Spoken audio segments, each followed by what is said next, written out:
Bismillahirrahmanirrahim. Assalamualaikum warahmatullahi wabarakatuh. Nama saya Maya Amelia Sari dari Prodi PAI A5 NPM 18210028, dosen pengampu Pak Husnan Sulaiman MPD di STAI Al-Musadadiyah Garut. Di sini saya akan mensimulasikan praktek mengajar pembelajaran akidah akhlak di kelas 10 Madrasah Aliyah yang berjudul Alangkah Baiknya Jika Kita Bersyukur, Qanaah, Ridho, dan Sabar.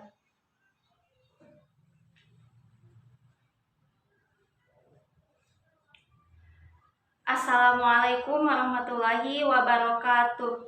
Selamat pagi anak-anak. Gimana kabar kalian? Alhamdulillah, ibu juga dalam keadaan sehat walafiat. Untuk memulai pembelajaran, mari kita berdoa terlebih dahulu supaya belajar kita ada dalam keberkahan. Berdoa di dalam hati dimulai.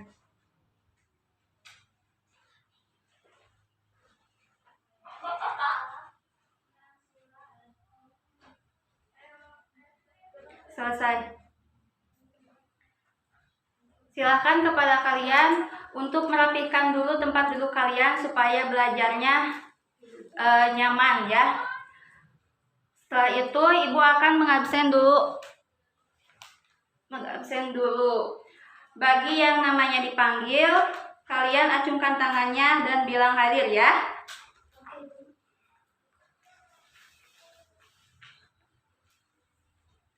Ahmad, Agnia, Aisyah, Ayu, Bayus, Hilmi,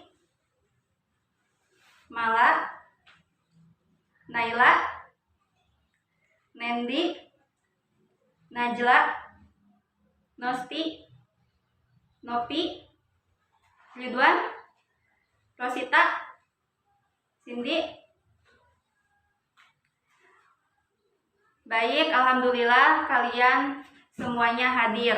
Sekarang kita masuk ke pembelajaran.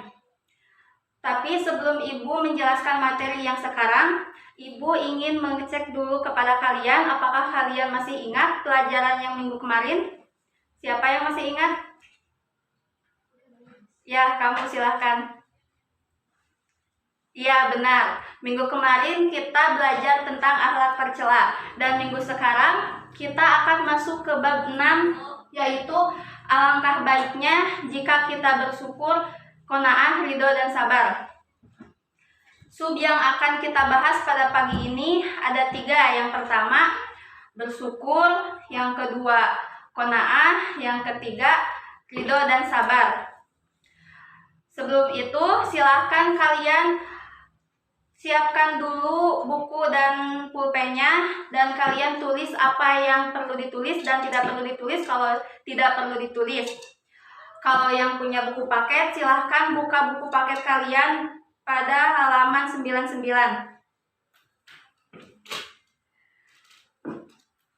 Pertama kita akan belajar tentang syukur.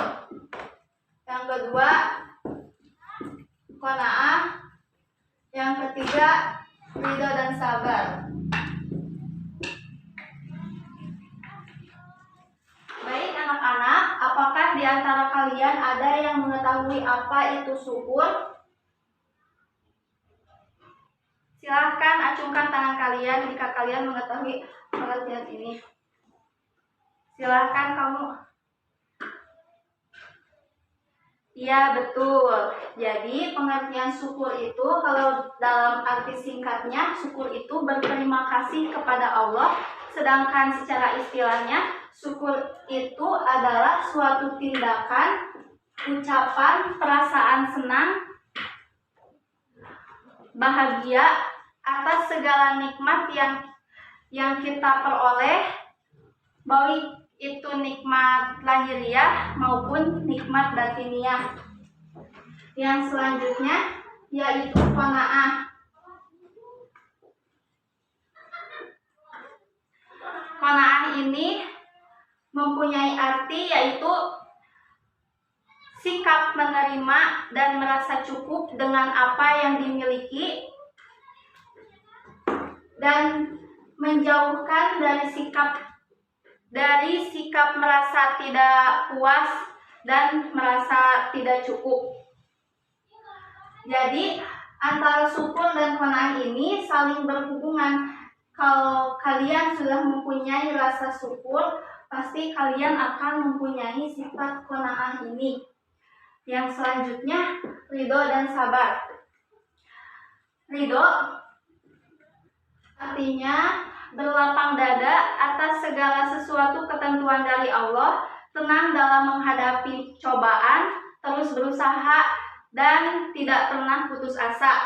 Sedangkan sabar adalah menerima segala sesuatu dengan senang hati. Jadi syukur, qanaah, ridho dan sabar ini saling berhubungan ya anak-anak. Apakah sampai sini kalian sudah paham? Baik, kalau sudah paham, Ibu lanjutkan ya. Jadi dalam syukur ini Allah menurunkan ayat surat An-Nahl ayat 18 yang berbunyi, A'udzubillahi minasyaitonirrajim. Bismillahirrahmanirrahim. Wa in ta'udu ni'matallahi la ta'suha. Innallaha laghafurur rahim. Yang artinya, jika kalian menghitung nikmat Allah, maka niscaya tidak akan kalian terhitung nikmat yang Allah berikan kepada kita. Sungguh Allah Maha Pengampun lagi Maha Penyayang. Ini merupakan ayat yang berhubungan dengan syukur. Kemudian ada bentuk-bentuk syukur. Bentuk-bentuk syukur itu ada 3. Yang pertama ada asyukru bil qalbi, yang kedua asyukru bil lisan, yang ketiga asyukru bil a'mal. Kalian boleh tulis ya. Yang pertama ada asyukru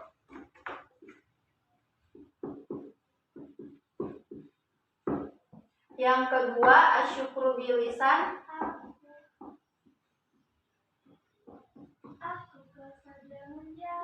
yang ketiga asyukru bil a'mal.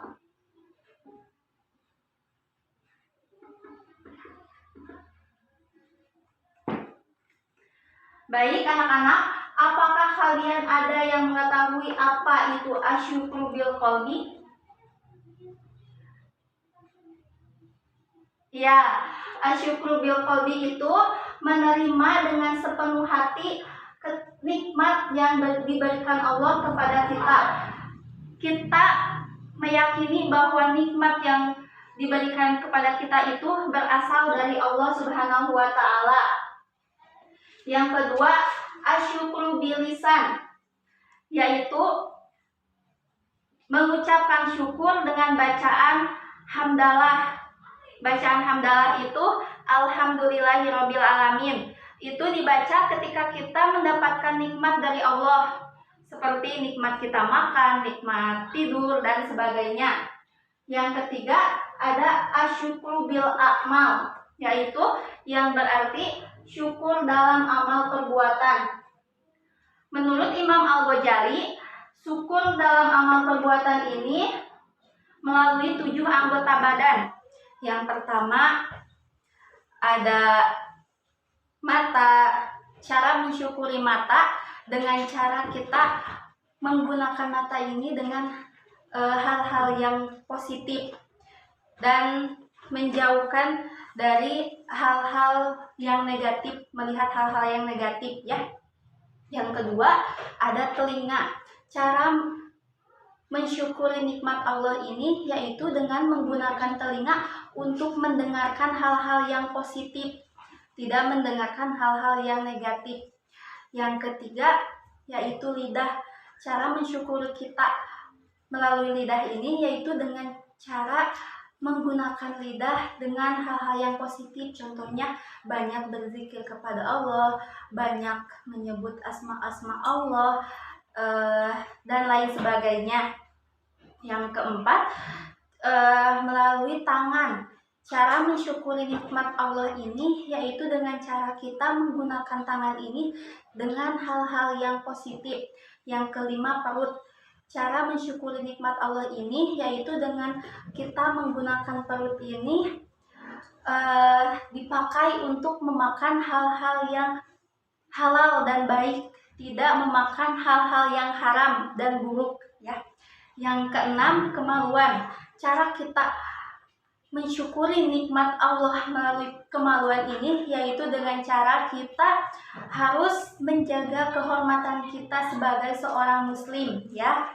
Jadi kita harus menjaga kemaluan kita ini, jangan melakukan hal-hal yang negatif yang dilarang oleh Allah. Contoh besarnya yaitu berzina ya. Yang terakhir yaitu kaki.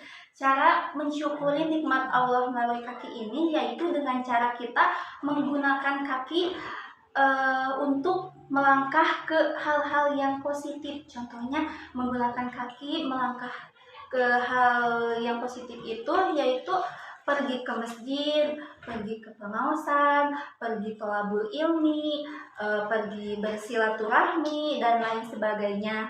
Paham ya anak-anak? Jadi kita sudah mengetahui apa itu syukur, apa itu bentuk-bentuk syukur, dan bagaimana sih hikmah daripada syukur itu. Hikmah daripada syukur itu yaitu disebutkan juga dalam Al-Quran yang penggalan ayatnya, la in syakartum la azidanakum wa la in kafartum inna adzabi lasyadid. Maka bersyukurlah kalian, maka Allah akan menambahkan nikmat, dan jika kalian kufur, sungguh adab Allah sangat pedih. Itu jadi hikmah syukur itu Allah akan menambahkan nikmat kalau kita bersyukur. Yang kedua, akan disukai banyak orang. Kemudian contoh syukur dalam kehidupan sehari-hari itu bagaimana? Ada yang tahu gak? Coba kamu apa? Tidak mengeluh atas apa yang kita dapat, Bu. Bisa tidak? Ya, benar. Jadi contoh sabar ini dalam kehidupan sehari-hari itu yaitu tidak mengeluh apa yang kita miliki ya. Contoh kecilnya itu. Yang selanjutnya kita masuk ke pembahasan qanaah. Tadi kita sudah sebutkan bahwa pengertian dari qanaah itu yaitu apa? Ya, suatu sikap menerima dan merasa cukup dengan apa yang dimiliki. Begitu ya tadi itu? Ya. Kemudian jika seorang muslim sudah mempunyai sifat qanaah,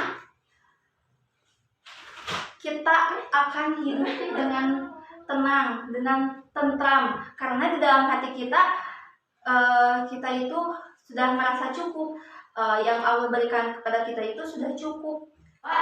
Jika seorang muslim sudah mempunyai sifat qanaah dalam kehidupan pribadi seseorang, akan berfungsi sebagai stabilisator dan dinamisator. Satu,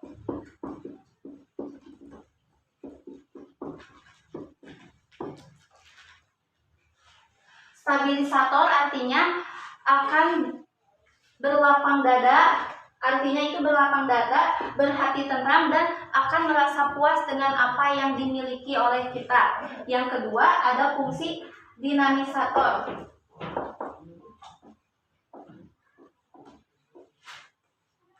Yaitu seorang muslim akan mempunyai kekuatan batin yang selalu mendorong untuk kemajuan hidupnya. Jadi qanaah ini mempunyai dua. Yang pertama ada fungsi stabilisator, yang kedua ada fungsi dinamisator. Setelah kita mengetahui pengertian qanaah, fungsi dari qanaah, kita harus mengetahui keutamaan daripada qanaah ini. Yang pertama, seorang muslim akan bersyukur jika usahanya berhasil. Yang kedua, seorang muslim akan bersabar jika usahanya gagal. Dan seorang muslim akan selalu berhati tentram dan tenang jika seorang muslim sudah mempunyai sifat qanaah. Baik anak-anak, apakah sampai ini sudah paham atau ada yang masih ditanyakan? Kalau tidak ada, Ibu lanjutkan ke yang selanjutnya, yaitu tentang ridho dan sabar.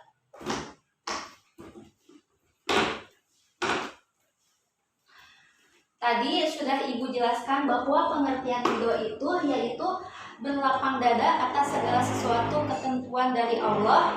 Sedangkan sabar ini mempunyai arti menerima segala sesuatu yang terjadi kepada kita secara senang hati. Dan ridho dan sabar ini Allah telah menurunkan ayat surat Ibrahim ayat 7 yang berbunyi A'udzubillahi minasyaitonirrajim. Bismillahirrahmanirrahim. Wa in ta'adzana rabbukum la in syakartum la azidannakum wa la in kafartum inna adzabi lasyadid. Ini merupakan ayat Allah yang berkenaan dengan ridho dan sabar ini. Kemudian ada bentuk-bentuk sabar. Bentuk sabar ini ada 3. Yang pertama, kalian boleh tulis ya. Yang pertama, as-sabru alal ibadah.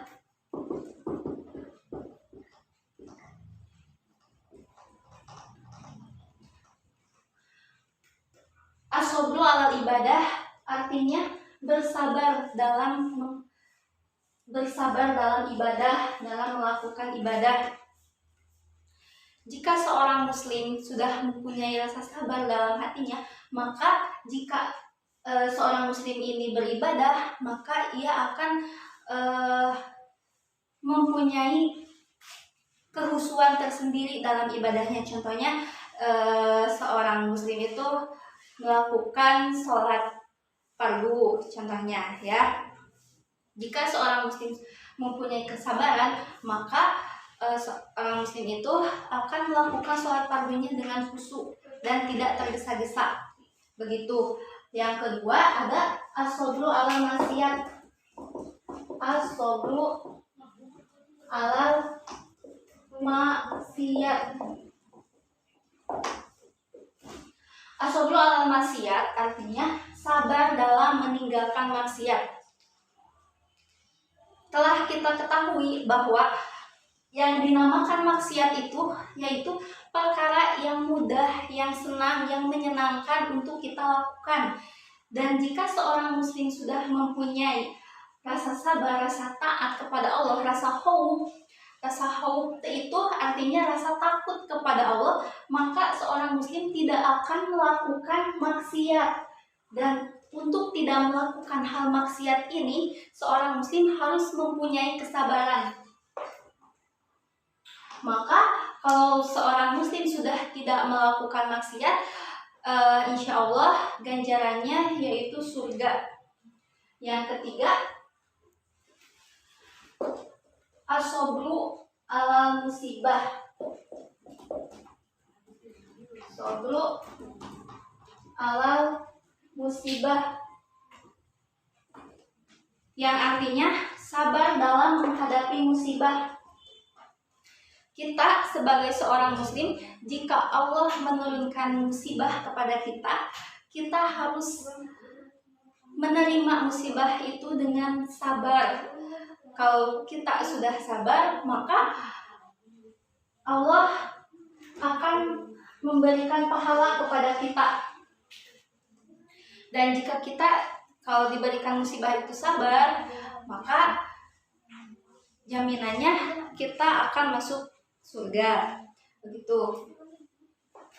Jadi begitu hal dalam ridho dan sabar ini. Bentuknya ada 3, yaitu ada yang pertama ada as-sabru alal ibadah, yang kedua as-sabru alal maksiat, yang ketiga as-sabru alal musibah.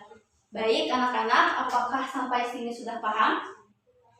Atau ada yang ingin ditanyakan? Silahkan. Baik.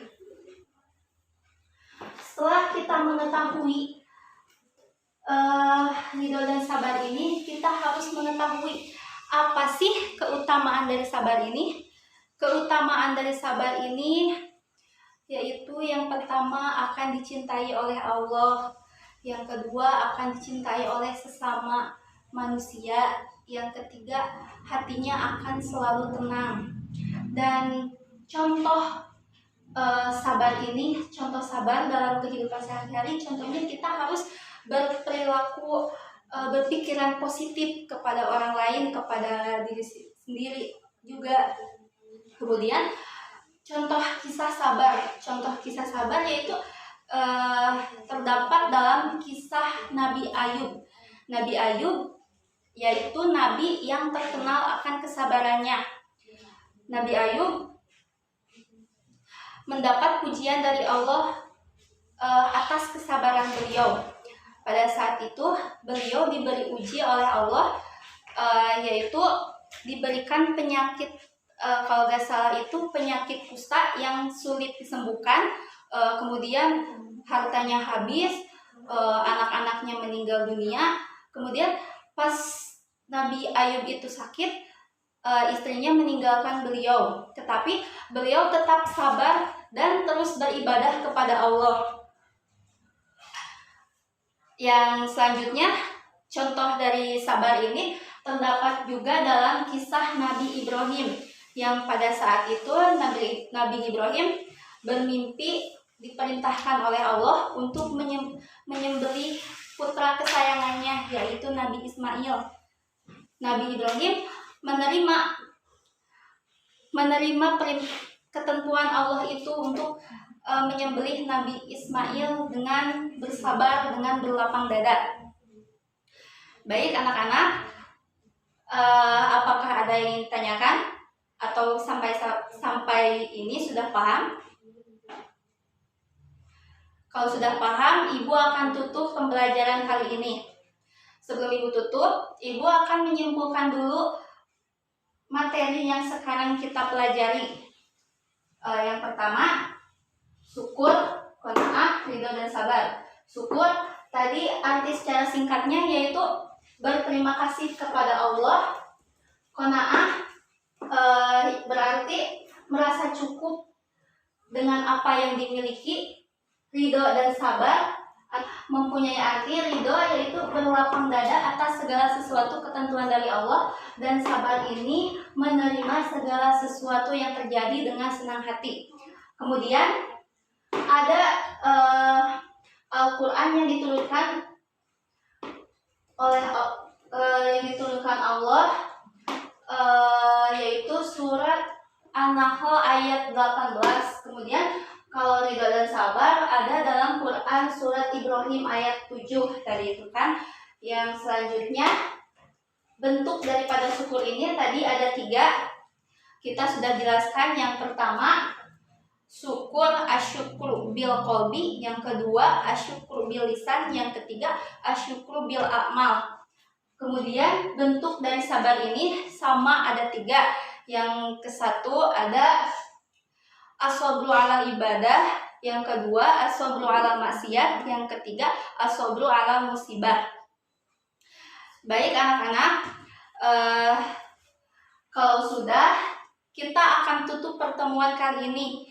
Tapi Ibu akan memberikan tugas kepada kalian untuk minggu depan.